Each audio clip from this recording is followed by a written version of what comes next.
Hi there, welcome to Real Life on the Homestead in Ontario. I'm Marie. And yesterday I told you we were getting a freezing rainstorm, and we started to, but then we got a shitload of snow instead. It's ridiculous. We've been plowing all day. Look at these mounds. It's absolutely ridiculous. But what I'm going to do is finish with the freeze drying of my eggs. I want to show you how the process, and then tomorrow I'll show you the finishing part because it's going to take me about 26 hours. I do keep my freeze dryer in the garage. One reason being it runs for like 24 to 36 hours depending on the cycle I'm doing. So I want to keep it where it's quiet for me. I haven't been using it while I've been away, so it is unplugged. I'm going to plug that in. I have the Harvest Right medium size freeze dryer. It has 5 trays, and I'm gonna go and set it up. Since I haven't used it, I had it unplugged and now it's just initializing. One thing I was never told and had to figure out on my own is this seal around the door needs to be perfectly sealed for a good vacuum.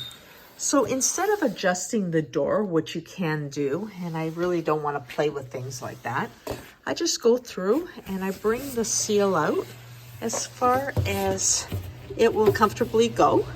And then when I close my door, it creates a really good seal. Oh, there we are. It has been initialized. I'm going to start, and it is going to cool the chamber before I add my eggs in. Such a simple thing to use. All I've done is turned it on, and now it will cool the chamber. It tells me to wait 15 minutes before loading trays, and while that's cooling, I'm gonna go and feed the chickens. It's early morning, but I've already collected some eggs. A couple of duck eggs there, the rest are chicken eggs. And it's like the collection begins again. Guess I could start some Easter baking for the family. Here are all my trays of my frozen eggs. Look how the color changes. Right there, that's a little bit that's not quite frozen yet. Same with that one. So I'll put those 2 trays on the outer ends just so that they get a little bit more of the chill. And as you can see, it is ready. 15 minutes are up. It says load trays into the freeze dryer and close valve. So first thing I'm going to do is load my trays. And like I said, I'm going to put the ones with a little bit still thawed out egg on the upper and the lower tray. And that's just for a little bit more circulation. So let me load those up.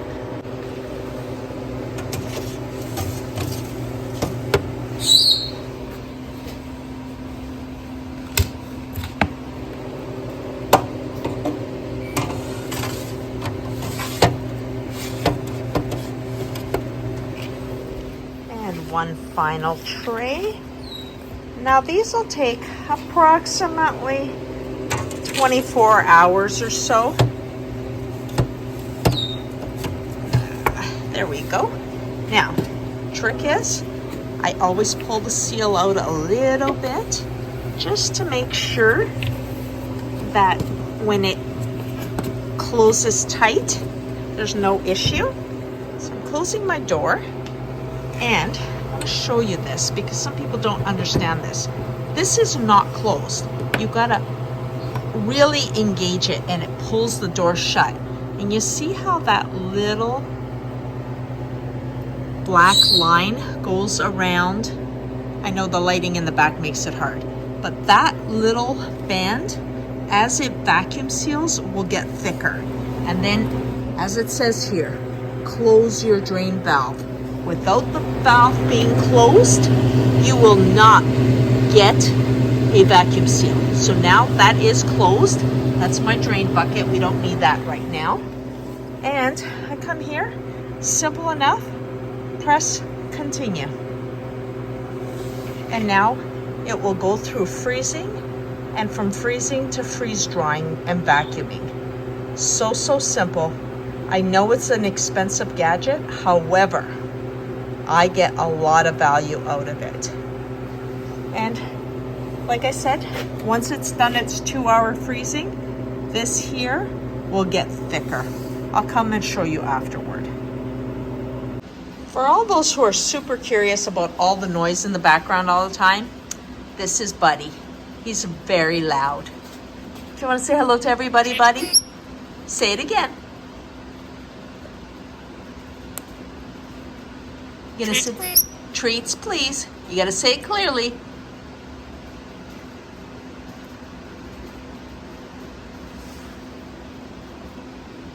You gotta ask nicely. Treats, please. There you go. Now it just came back in. It is now in the freeze drying mode. It has been for an hour. Nice thing is once I've done this, I don't have to come and watch it all the time. And see how that little ring, try not to get my reflection on there. See how that little tiny black ring is now a big, thick ring? That means that there is vacuum sealing happening inside the chamber. There's the vacuum pump.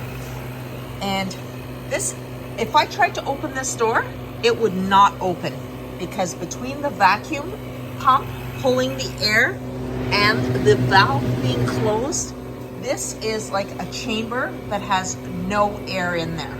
That's what freeze drying is. We're gonna take out all the moisture and we're gonna take out all the air, and that's what's going to preserve this food. So now we just let it be, does its thing. It'll probably be ready sometime tomorrow afternoon, usually 24 to 26 hours. And then I just check to see if it is actually dried. If not, I let it go another couple of hours. I'd rather let it go a couple of extra hours and guarantee that my food is preserved for 25 years. That's it for today. We'll check back tomorrow and see what it looks like then.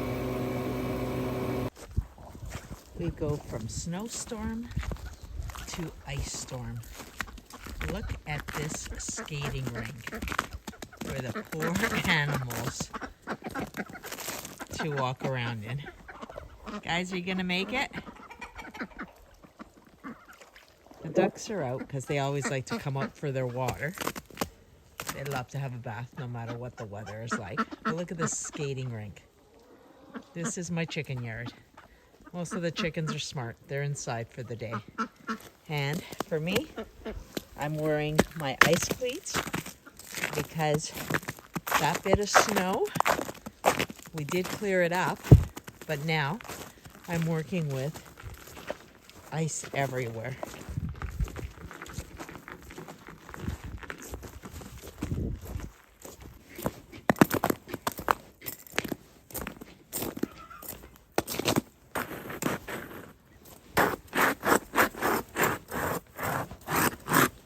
Let's go check on our freeze dryer.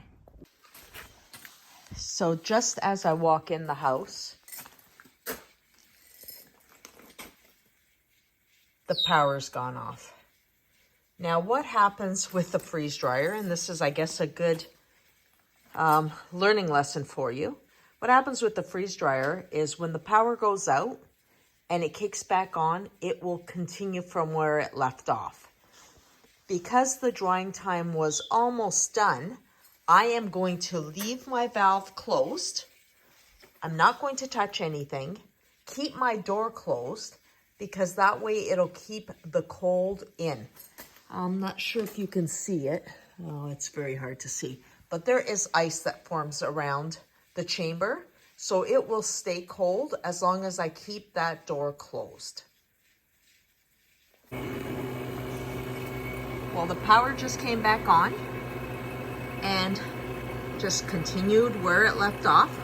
We are at almost 20 hours of the drying time.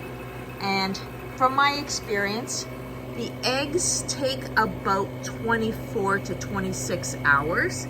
You can see they're really dry in there. I'm trying to get a good angle. See that? That's drying really nicely. So we still have a little ways to go, but everything is great. And you notice that there was a power outage for 12 minutes. This is such a smart tool. So I just came out and the process is complete.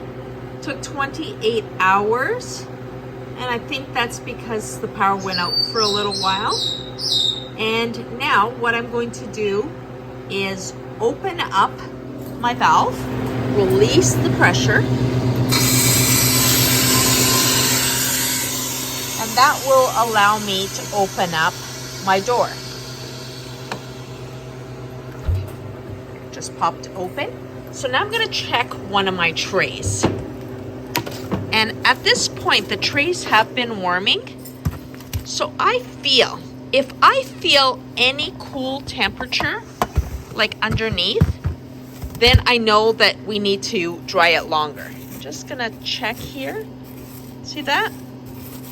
That is completely dry. Now I could let it go a little longer if I want to make sure, but I'm gonna check all my trays. I'm gonna pull them out, put my camera down, and check them all.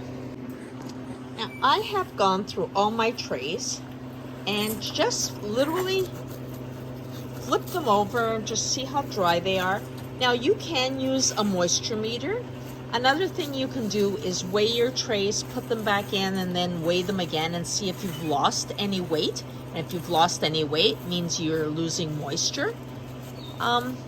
These feel pretty good. However, this one here just felt like it's not dry enough for my liking. So the way I treat my eggs is I'd rather be safe than sorry. So I'm gonna throw these back in and I'll show you what you do when you put it in for extra time. I put all my trays back in. I'm going to close the door and I have pulled that gasket out a little bit, and then I'm gonna make sure it's completely sealed, and then I'm gonna put more dry time. It reminds you to close the valve. So this is pretty foolproof. So of course I'm gonna close the valve, and once I've done that, I'm gonna hit continue. And it's giving me 2 more hours of dry time.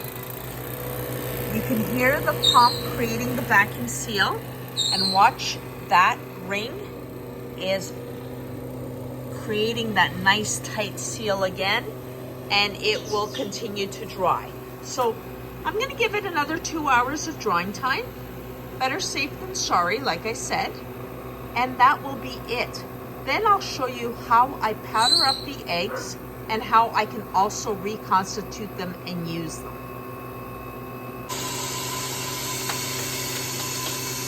Our cycle is over. Just gonna release that door. There we go.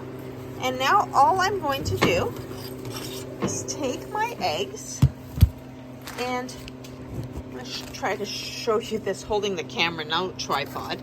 I'm just going to use a bench scraper, scrape these, and place them in a zipper bag as quickly as possible to avoid any moisture getting back in there.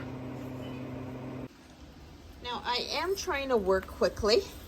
I have got one bag completely full because I don't want any moisture to be reintroduced.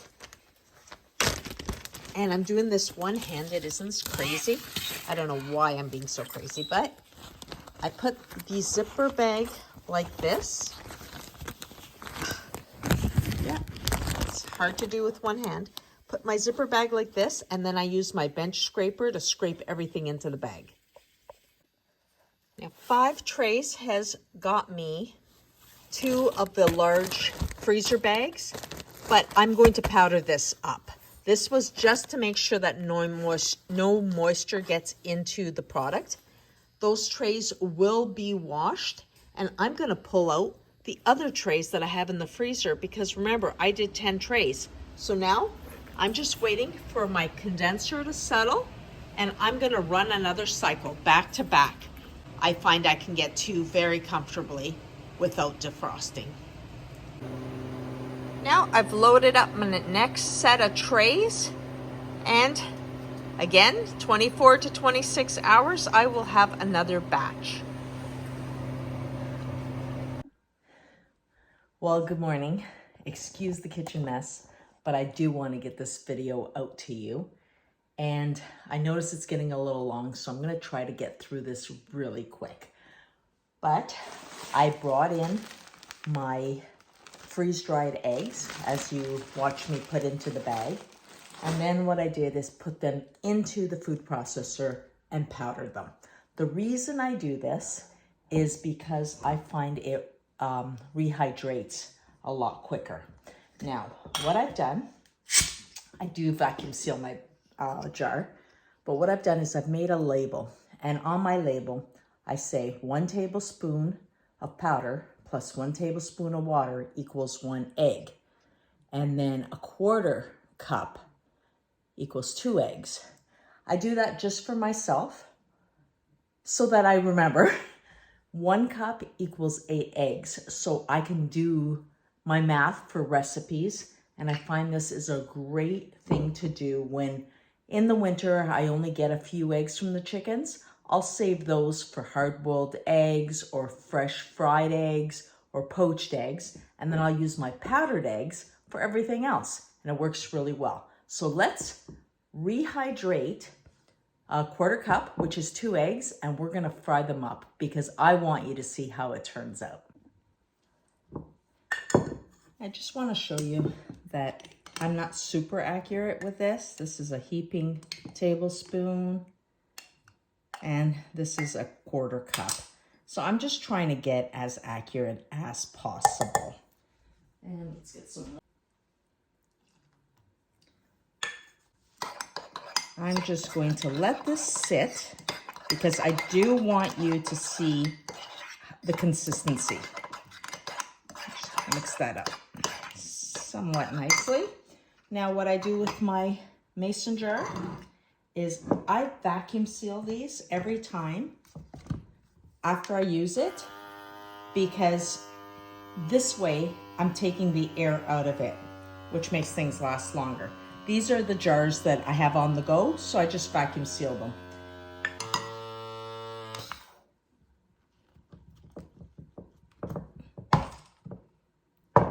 Yep, that's good. Now I let my eggs sit for about 5 minutes, but really, I just add water and wait and see. But this is the consistency that you get. You notice how it's almost like gooey, the same as the egg whites are gooey when you first crack an egg open. The consistency is very similar. This one here needs to just hydrate a little bit more. So I'm gonna let it sit while I heat up a pan and get some butter on it. I love my butter, so butter into the pan it is.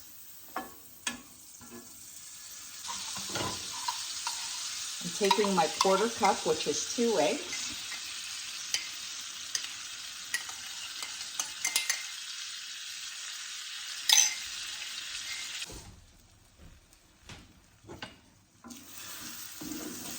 And I'm just going to scramble these out. Could make an omelet. I'm feeling like today is scrambled egg day.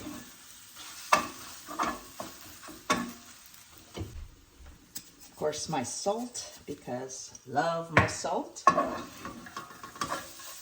something I always do with my eggs, preference only, is I always put extra butter at the end.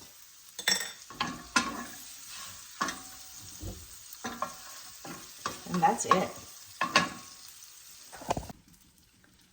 So you see the consistency? It's absolutely the same as if these were fresh eggs. And I've taste tested these with my husband, who's skeptical of everything, and he enjoys them. Look at that. That is a perfect scrambled egg, and it's hot, like always. I'm always putting the food into my mouth way too hot.